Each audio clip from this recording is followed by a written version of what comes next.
আসসালামু আলাইকুম। I hope তোমরা অনেক ভালো আছো। আলহামদুলিল্লাহ আমিও ভালো আছি। আব্বাও ভীষণ ভালো আছে। আব্বাকে তো কয়েক মাস পর আমরা ডক্টরের কাছে চেকআপ করার জন্য ঢাকাতে নিয়ে আসি। তো আব্বাও চলে আসেন। চেকআপ করতে হবে তার। ভীষণ স্বাস্থ্য সচেতন মানুষ, যদিও বয়স হয়ে গেছেন। তো মেট্রো করে যাচ্ছি বাংলাদেশ স্পেশালাইজড হসপিটালে। তো আব্বা ৪ টা ডক্টর দেখায় বিভিন্ন রোগের জন্য। আজকে দেখাচ্ছে হচ্ছে নিউরোমেডিসিন ডক্টরকে। এর আগে ডক্টর দেখিয়েছে হচ্ছে হার্টের ডক্টর। আরো কয়েকটা ডক্টর বাকি আছে। তার মানে এখনো ২ টা ডক্টর বাকি আছে।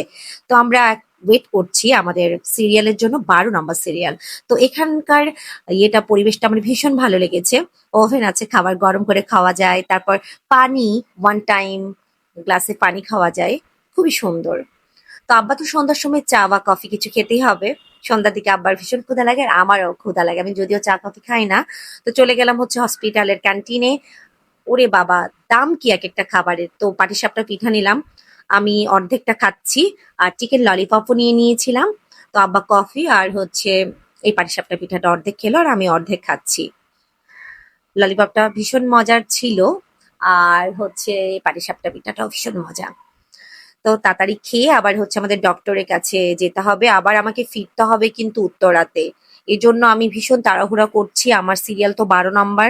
আমার একদম অনেক সময় হয়ে গিয়েছিল যে আমি কখন ফিরবো। আমি ভীষণ টেনশন করছিলাম যে আমাকে তো ফিরতে হবে। তো ডক্টর দেখা আলহামদুলিল্লাহ শেষ হয়ে গেছে। এখন আব্বাকে রেখে দিয়েছি মিরপুর ১ এ আর আমি চলে গেলাম হচ্ছে উত্তরাতে। বাসে করে এখন আমি যাবো হচ্ছে মেট্রোতে। মেট্রো করে আমি উত্তরা যাবো। তো উত্তরা স্টেশনে আমি চলে আসলাম। এখন তো বাসায় ফিরতে হবে। তো সারাদিন আব্বাকে নিয়ে আমার ভীষণ ভালোই কেটেছে। খুব ভালো এনজয় করেছি। আল্লাহ হাফিজ।